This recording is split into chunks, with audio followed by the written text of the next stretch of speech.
കയർ മേഖലയ്ക്ക് പിന്നാലെ കൂടുതൽ പ്രതിസന്ധിയിലേക്ക് കടക്കുകയാണ് സംസ്ഥാനത്തെ കൈത്തറി മേഖല. ഓണക്കാലം എത്താറായിട്ടും കൈത്തറി തൊഴിലാളികളുടെ ദുരിതം അറുതിയില്ലാതെ തുടരുകയാണ്. കൈത്തറി മേഖലയെ സംരക്ഷിക്കുന്നതിനായി ആരംഭിച്ച സൗജന്യ സ്കൂൾ യൂണിഫോം പദ്ധതിക്ക് മാത്രം 60 കോടി രൂപയാണ് 2 വർഷമായി കുടിശ്ശിക ഇനത്തിൽ കേന്ദ്ര സർക്കാരിൽ നിന്ന് കിട്ടാനുള്ളത്.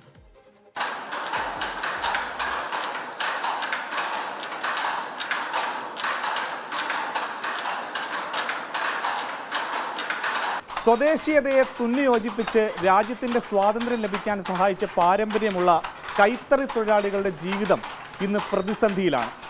കൂലി ലഭിച്ചിട്ട് 5 മാസമായി. പ്രൊഡക്ഷൻ ഇൻസെൻറ്റീവ് ഇനത്തിൽ 7 വർഷത്തെ കുടിശ്ശികയാണുള്ളത്. പരമ്പരാഗത കൈത്തറി മേഖലയിൽ സംസ്ഥാന സർക്കാർ 9 വർഷം മുൻപ് കൊണ്ടുവന്ന സൗജന്യ യൂണിഫോം പദ്ധതിയാണ് മേഖലയ്ക്ക് ഉണർവുണ്ടാക്കിയത്. എന്നാൽ കൂലിയിലെ കുടിശ്ശികയാണ് യൂണിറ്റുകളെ പ്രതിസന്ധിയിലാക്കുന്നതും തൊഴിലാളികളെ ദുരിതത്തിലാക്കുന്നത്. 5 മാസത്തോളം കൂലി കുടിശ്ശികയായി നിൽക്കുകയാണ്. അപ്പോൾ നിലവിൽ നമുക്ക് ഇനി അങ്ങോട്ട് 37 കോടി രൂപയോളം ഉണ്ടെങ്കിൽ മാത്രമേ 5 മാസത്തെ ഇതിൻ്റെ കുടിശ്ശിക തീർക്കാൻ പറ്റൂ. നമ്മുടെ കൈത്തറി സ്കൂൾ യൂണിഫോമിൽ ആകെ ബഡ്ജറ്റ് എന്ന് പറയുന്നത് ഏകദേശം 100 കോടിയോളം രൂപയുടെ സാധനം നമ്മുടെ വിദ്യാഭ്യാസ വകുപ്പിന് സമർപ്പിക്കുകയാണ്. 70 കോടി രൂപ സംസ്ഥാന ഗവൺമെൻറ്റും 30 കോടിയോളം രൂപ കേന്ദ്രത്തിൻ്റെ SSK വിഹിതവും ഉപയോഗിച്ചാണ് ഈ പദ്ധതി നടന്നു വരുന്നത്.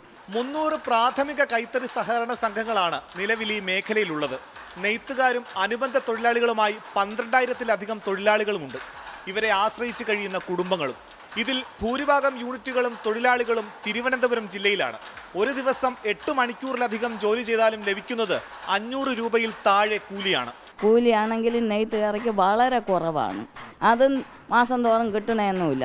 നൂലും എല്ലാം മുടക്കാണ്. ഇല്ല, സമയത്തിന് കിട്ടണമെന്നില്ല. 5 മാസം കഴിഞ്ഞ് പൈസ കിട്ടിയിട്ട് ദിവസം 8-9 മണിക്കൂർ മാസം തോറും കിട്ടിക്കഴിഞ്ഞാൽ നമുക്ക് നേട്ടം ഉണ്ടാകുള്ളൂ. കൂലി കൂട്ടി ഇതുവരെ തന്നിട്ടില്ല. ഒരു തവണ മാത്രമേ കൂലി കൂട്ടി തന്നിട്ടുള്ളൂ. സ്കൂൾ യൂണിഫോം പദ്ധതിയിൽ കഴിഞ്ഞ അധ്യയന വർഷത്തെ 30 കോടി ഇനിയും കുടിശ്ശികയാണ്. സംസ്ഥാന സർക്കാരിന്റെ വിഹിതം 70 കോടി വിതരണം ചെയ്തു. ഈ വർഷത്തെ 100 കോടിയും വിതരണം ചെയ്യാനുണ്ട്. കേന്ദ്ര സർക്കാർ SSK ഫണ്ട് ഇനത്തിൽ 60 കോടിയാണ് ഇനി അനുവദിക്കാനുള്ളത്. കേന്ദ്ര ഗവൺമെൻറ് കേരള ഗവൺമെൻറ് തരാതെ തടഞ്ഞു വച്ചിരിക്കുകയാണ്.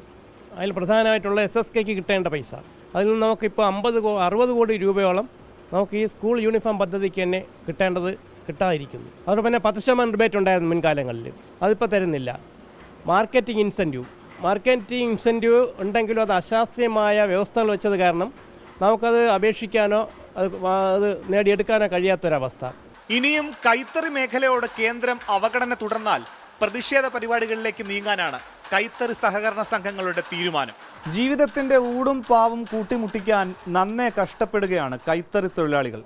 ഇനിയും കേന്ദ്ര സർക്കാരിന്റെ അവഗണന തുടർന്നാൽ ഈ മേഖല തന്നെ ആകെ ഇല്ലാതാകും. ക്യാമറാമാൻ ജിഷ്ണു സുരേന്ദ്രനൊപ്പം മനീഷ് മഹിബാൽ, 24 തിരുവനന്തപുരം. പൊതുജനം കഴുതയല്ല സാർ. ലോകത്തെവിടെയായാലും ഏത് സമയത്തും 24 വാർത്തകളും ഓഗ്മെന്റഡ് റിയാലിറ്റി പാക്കേജുകളും എക്സ്പ്ലെയിനറുകളും വിശദമായി കാണാൻ ഞങ്ങളുടെ YouTube ചാനൽ നിങ്ങൾക്ക് സബ്സ്ക്രൈബ് ചെയ്യാം.